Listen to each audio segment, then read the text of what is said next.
study time, also quiet time with God that way. And then I just realized something. I learned something new. It's like, I mean, it's been a while since I really read through the book of Mark, really. Probably many years. I'm like, it's really hard to keep track of where I went when I studied the Bible sometimes. Anyway, so yeah, the book of Mark. I was looking up online. I was like, who wrote, that book? I was like, and so, well, in Britannia, I'm pretty sure the Bible scholars kind of figure out perhaps Mark was one of the disciples of Peter, which Peter was a disciple of Jesus, and I guess Peter became apostle by then because he moving up, leadership. And then Mark was also mentored through or work with Apostle Paul together. So it's really interesting. But I'm reading a section of Mark about John the Baptist because, like, I guess in the past I was curious, like, why was he arrested in the first place and all that? I didn't understand. I mean, I read those sections, from Matthew and Mark, the account of John the Baptist, and like when I was younger, but now that I'm older, I'm kind of able to see details and things differently. It's like kind of exciting. It's like at different seasons in life, you go back to, it's like it's never boring, I realize. Or maybe just how I'm connecting with God at the moment that is helping me see something. It's like different layers. Because it gets overwhelming. You don't want to know every little thing because it's like you lose motivation to want to learn because it's like overwhelming, like, what?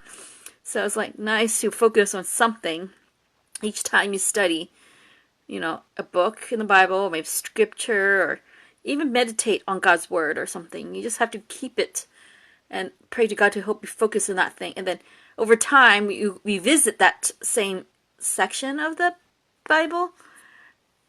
God, and also when you, with life experiences, you probably, something be revealed to you, So, yeah. And maybe it helps that I've been watching a new series called The Chosen. Well, the season 1.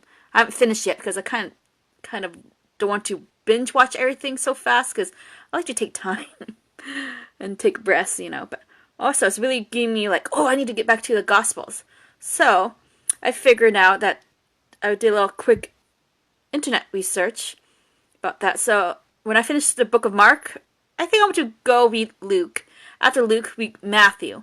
Because all three of those texts are like synodic, like they parallel each other. I also reached that book of Mark, probably most likely is the earliest version written soon after, Jesus passed away, like sometime after, that Mark, has interviewed probably like the original disciples to get these details, and Bible scholars says that most likely it's probably Peter that Mark, because Mark could be like disciple for Peter, and so probably, and then yeah, so that makes sense because I'm trying to read, in the past, originally when I did order like, do math, not math. Was it Matthew, Luke, Mark, John? No, Matthew, Mark, Luke, John. Yeah, that's the order. Yeah. And then, so, yeah. Okay, where am I going? I'm low. Again, I need to get some sleep. Hopefully, after I'm done with this live, quick Bible study with you, I will get some sleep. I'm mumbling on. Where am I doing? Okay. Whew. So, I decided to, like, get into it because there's something that... Okay. But I'm going to read the passage from Matthew first. because then I can go to Mark that way. Even though I started with Mark and then I flip over and find in Matthew, but I think this is a great way. So, from Matthew chapter 14, start with 1.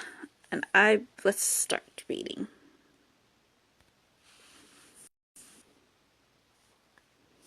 Oops, sorry, let's see if this is clear. Okay. At that time, Herod the Tetrarch, I don't know how to pronounce it. What does that word mean? I need to look it up later. Anyways, so heard the reports about Jesus, and he said to his attendants, "This is John the Baptist. He has risen from the dead. That is why miraculous powers are at work in him." Wait a minute. Oh, I get it now.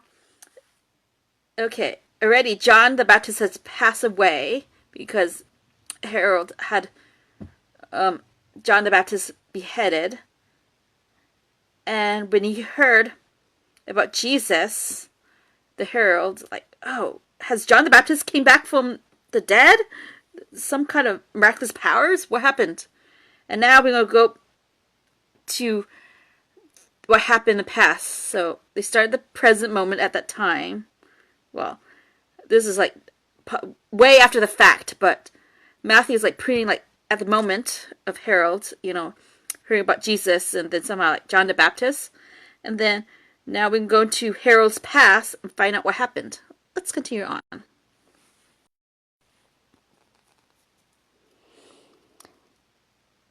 Now Herod had arrested John and bound him and put him in prison because of Herodias, his brother Philip's wife. For John has been saying to him, "It is not lawful for you to have her." What do you mean it's not lawful to have her? Well, it sounds like, what's her name? Herodias. She was originally married to Philip, Herod's brother. And then apparently they had an affair. And I guess Philip had to divorce his wife so that his brother, Herod, can marry this woman. Okay.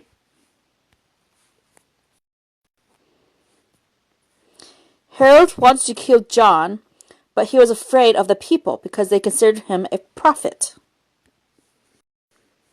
Well, John the Baptist was a prophet. And also at the same time, fun fact is that he was also Jesus' cousin. And, and God commissioned John the Baptist, because he's always baptizing people, seems like, in his ministry on earth, that he was there to announce about Jesus, prepared the way. So when Jesus does his ministry, there are people looking at I need to find out who's this Messiah, because John the Baptist mentioned this Messiah, kind of thing. Because back then they didn't have communication like we have in modern times right now with technology. You can blast information all the time, 24/7 cycle now, which is some of the information that we get on social media and alternative media. It's not always accurate, but at least you can hear different voices now. Back then, it's I don't know the exact details, but I feel like you need to send messengers, go from town to town, and then, the leaders have to figure things out before, if they share etiquette, then they send messengers to announce it to a big space, probably in public, announce and stuff, and then word of mouth will be, and the people who heard it, and the people who haven't heard it yet, so the people who heard it in the open from the messengers, they will word of mouth will go and tell other people the way, I mean, only the privileged people back in the day can read and write, Seemed like a big portion of the population probably was illiterate, I'm assuming. And then the Roman citizens, the privilege, I'm pretty sure we're able to read and write because it's a thing to read and write. And having education is a really privileged state. Only the wealthy can afford that. But then not all wealthy people really care to have that education, reading and writing. Some wealthy people, was it this time or the other time? I don't remember. All these centuries and time zone is kind of confusing. And so did Harold really want John killed off? Let's see. The Bible scholar says, John the Baptist offended King Harold with his blunt accusations, but Mark 6 points out that most of the venom came from Harold's wife, whom the king had stolen from his brother Philip.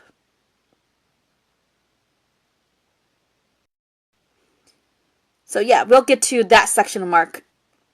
Okay, that is true because I remember reading they mentioned her a lot in that few sentences. Okay, Harold had mixed feelings about John. He liked to listen to the prophet and had a respectful fear of him and his stern message. After falling into a trap set by his wife and stepdaughter, well, I feel like his stepdaughter / is also his niece, was more a puppet for her mother, in my opinion. Or, well, maybe in the Mark section, you will hear it more about that. Okay. However, he succumbed to peer pressure and ordered John's execution. Okay, let's get back to the rest of the text.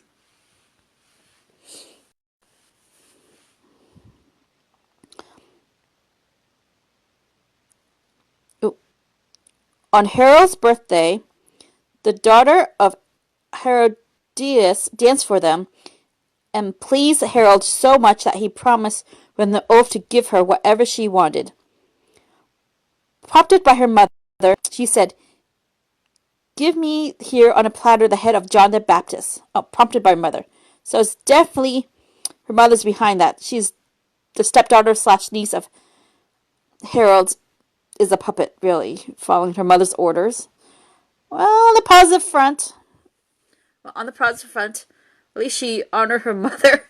At least, it's not always the best to honor your parents when they request something like this.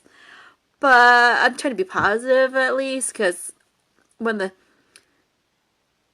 these are Romans, so never mind. But for the Jewish, if this is a Jewish daughter, she is following the ways of, their faith, honor your mother and father. Okay, but for a Roman daughter, okay, that's interesting.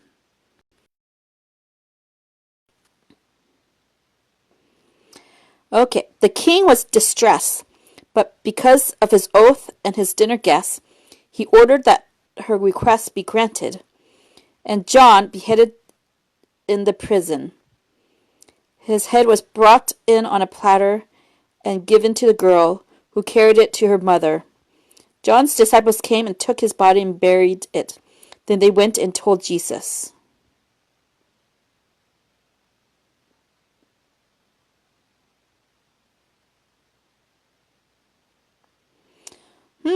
John's disciples came. How did John's disciples hear about this? Maybe okay, we'll find out. Because let's go to Mark chapter 6, verses 14. Okay, let's get to a different view of the situation. Really, yeah, this is really interesting. Okay. Okay, there. King Harold heard about this, for Jesus' name had become well known. Some were saying, John the Baptist has been raised from the dead, and that's why miraculous powers are at work in him. Others said he is Elijah, and still others claimed he is a prophet like one of the prophets of long ago. But then Herod heard this. He said, John the man I beheaded has been risen from the dead. Oh, okay, I get it now. It adds another version why King Harold is really confused. Because remember, we read from Matthew's account, which actually, from Matthew's account, a lot of his information got from maybe his own relationship with the original disciples. Maybe was Matthew the former tax collector that also followed Jesus, maybe, but also some of the stories connect to Mark because Mark, we can see, seemed to be the first book to be written about this. And yeah, so we just read. Wow, now I realize this. Like, oh, like King Herod heard about Jesus, about the miracles that was happening. That like, wait a minute, I know I had John the Baptist killed, but he came back to life? What? Like, what's going on? Okay, let's go back to the story.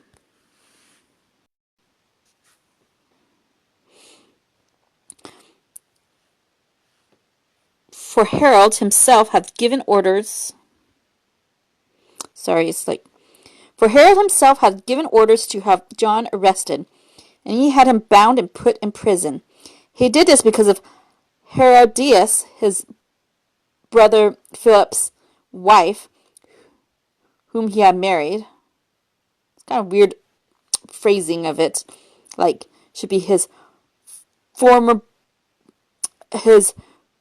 Philip's first wife, whom he married after the voice. I don't know. For John had been saying to Harold, it is not lawful for you to have your brother's wife. The way he did it, the way yeah, the way he did it is like, I guess John the Baptist think this is morally wrong. You went and stole your brother's wife to have her as your wife? Like, who does that? Who does that to your own brother, flesh and blood? Well, I mean, in real life, even modern times, I just don't understand it. Can anyone explain, like, how that could happen? But action can show you why Herodias to this. She want to leave. I have a feeling she really wanted to leave Philip. Love him. Maybe that marriage was arranged marriage. It's guys like I'm like, well, arranged marriages. I'm not sure about the Romans how that worked out, but probably because of maybe his parents sees this family, Harold and Philip, and realize Philip is like, ooh, could be a good partnership. Maybe they gain something, while Philip's family gained something by having Herodias as their daughter-in-law and all that. But I wonder how long to realize that King Herod wanted Herodias. And when did Herodias fell in love with her brother-in-law, now became her husband? So I wonder how that happened. Maybe The Chosen will kind of explore that story. I don't know. I still have was it 3 or 4 more episodes left of that series? And now with series 2, it's kind of delayed. I know that they are fundraising it for, but then because of the pandemic, I don't know how they're going to, film the scenes. I mean, they probably have the money soon to have the writers to write season 2 and stuff, but to have the actors to, they might wait until the vaccines are available and everyone get vaccinated and then they can start shooting. That may be, probably won't get to shoot until maybe late 2021, maybe early 2022 at this rate. Oh, well, I can wait. I'm really enjoying. I mean, there's people who watch The Chosen, the season 1, over and over and over, which I probably will after I finish that. Okay, let's get back. I'm sorry. Side note. Okay.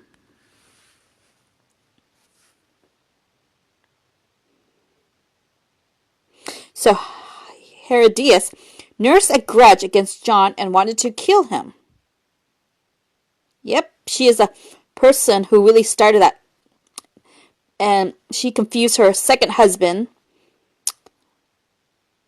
to not confuse him.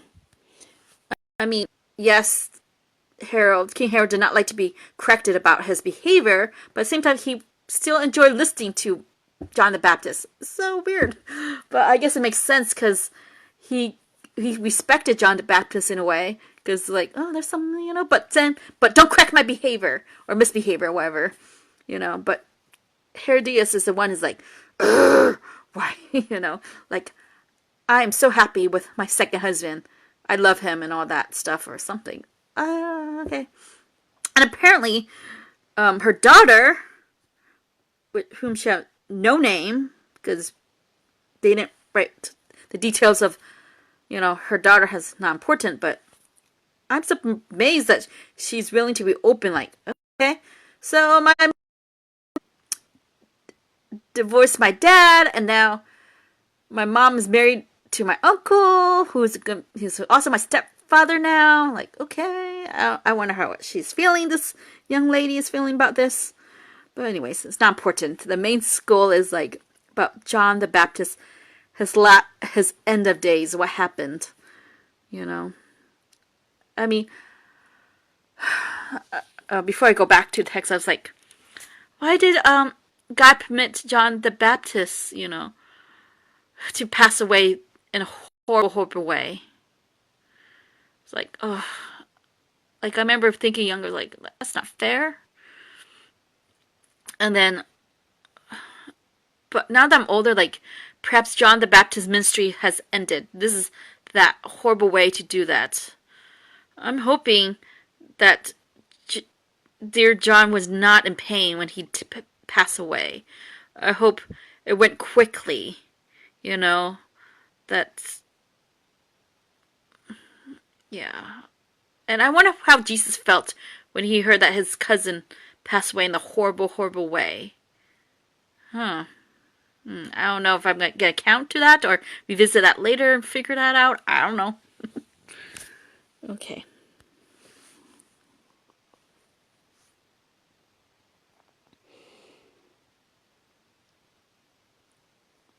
Okay. But she was not able to have him killed off because Harold feared John and protected him. Knowing him to be, when feared John, that means not scared of John, just it's another way to say respected John and protected him. Knowing him to be righteous and holy man, when Harold heard John, he was greatly puzzled, yet he liked to listen to him. Finally, the opportune time came. On his birthday, Harold gave a banquet for his high officials and military commanders and the leading men of Galilee. Wow, that's a lot of people. That's a fancy banquet for his birthday. Fancy party! King Harold had a fancy party time. Okay. When the daughter of Herodias came in and danced, she pleased Harold and his dinner guests. The king said to the girl, "Ask me for anything you want, and I'll give it to you." And he promised her with an oath, "Whatever you ask, I will give you, up to half my kingdom." She went out and said to her mother, "What should I ask for?" "The head of John the Baptist," she answered. At once the girl hurried in to the king with a request. "I want you to give me right now the head of John the Baptist on a platter." The king was greatly distressed, but because of his oaths and his dinner guests, he did not want to refuse her. Definitely, with all those witnesses and the way he promised her, "Whatever your wish is my command," there's some peer pressure there. So he immediately sent an executioner with orders to bring John's head. The man went, beheaded John in the prison, and brought back his head on a platter. He presented it to the girl, and she gave it to her brother. On hearing of this, John's disciples came and took his body and laid it in a tomb. Wow. Wow, wow, wow. I also wonder what the executioner felt about. I know it's his job to follow the king's orders, he probably thinking, but to kill a man, an innocent,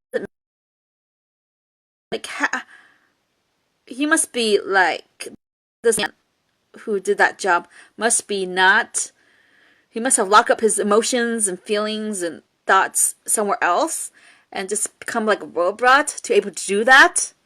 Like, and afterwards, what happened? You know, every time he have to go and kill off innocent people, how did that influence and affected this man's life? Like, makes me wonder now. I'm older now to think about it. When I was younger, like, what? I don't think of these deep questions, but the more you get, well, people always say that, wow, Stacy, you're so passionate about learning. Like, yeah, I can't be. Anyway, so, remember in verse 29, I just finished, John's disciples? But also, after John's disciples, you know, are not able to serve and learn from John the Baptist anymore, what happened? Called new recruits. Okay. Apparently, Jesus got some of his original disciples from John the Baptist. See, John, chapter 1, verses 35 and 40. Oh, I need to go back to read John eventually to get that. Oh, because I wonder, because I remember reading, you know, these Gospels years ago about, like, oh, Jesus went and gathered his disciples, like, oh, I choose you. Come follow me. And then they say, okay. but I'm glad that Jesus was able to take some of, you know, his cousin's disciples and teach them more. Because it shows that Jesus loved his cousin so much, and he wanted to employ, you know, because these disciples of John the Baptist, they don't have no homes to be, well, they have homes to return to if they want, but they don't really have work, you know, employment to go back to, because they've been following and learning from John the Baptist, so they're open, you know. Anyway, so and after John's execution, even more of them joined up with Jesus.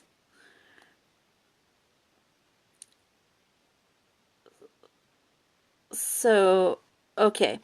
So it sounds like maybe by the time John the Baptist got arrested, some of them joined up with Jesus, and then when John the Baptist passed away, got murdered, basically, a lot of them followed Jesus. Huh, that makes sense, because that's why he's like, wow, I have so many disciples now. So after some training them, there's the, later, where was it? Yeah, yeah. He sent out his original 12 disciples to do some ministry, to go out and spread the word and stuff. That way he can focus on disciples he picked up from, you know, John's people, to train them. Because since the original 12 had so much training already, like, okay, time to go out and teach and heal people from stuff. And then, okay, now, well, from the order of Mark written, that makes sense. Mark is a really exciting book. It's like seeing a mini movie. Every time you read, it's like, oh, exciting. I mean, he really focused on miracles a lot. I mean, he wrote a few parables, but, you know, I highly recommend you to read all 4 Gospels, because each person who wrote it have a different view, like a different way, conceptualize, you know, the story of Matthew, of course, mentioned Jesus' birth and all that, but and also Jesus' ministry for the first year or something. And Luke and Mark also the first year and a half probably of Jesus' ministry, but John written the full 3 years seem like of Jesus' ministry. So yeah. Oh my wow. Okay. Oh yeah. More. But as Acts 19 verses 1 to 5 makes clear, some of John's disciples never got the word about Jesus. Oh. Oh, okay. Oh, no, that. Wow. Okay, eventually I'm going to read Book of Acts again. I need to get more detail because every time, it's different. At my church, many years ago, we did a church history course to learn about, church history and stuff, how the first Christians, the first century Christians came to be, and how the church become more organized over time and stuff. And perhaps the other John's disciples were out teaching or something. And remember, they don't have that centralized communication. They don't have internet. They did not have, modern technology to, even before internet, they didn't have TV or radio, to news. Okay. So the ones who did not listen. Oh, 2 decades after John's death, Paul stumbled across a group of loyal followers in Ephesus, hundreds of miles away.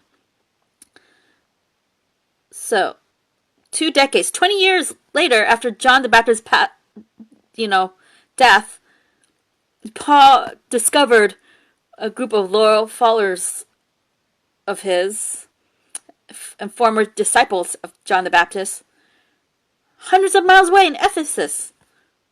One day I want to visit the Holy Land, and because all these cities and towns and villages, like, they seem so not so far away for me. I don't know the distance between. I want to, one day, hopefully, God willing, I will get to travel to Israel and those areas of where Jesus and his disciples and the people they lived, and the distance. Like, I saw, some vloggers who visited or are living in Israel. I was like, wow, that looks so exciting. Anyways, yeah, that is so exciting to know. Okay, that's the end of that section. Hopefully you can able to follow me this time, because yesterday I feel like middle of the night again. But the video is like scattered. Now a little bit more focus, I feel like. So yeah. Okay, where did I go from here? How do I finish this? Oh, do you enjoy learning that with me? Like, I already learned that, and then I shared what I just learned, and some things I know.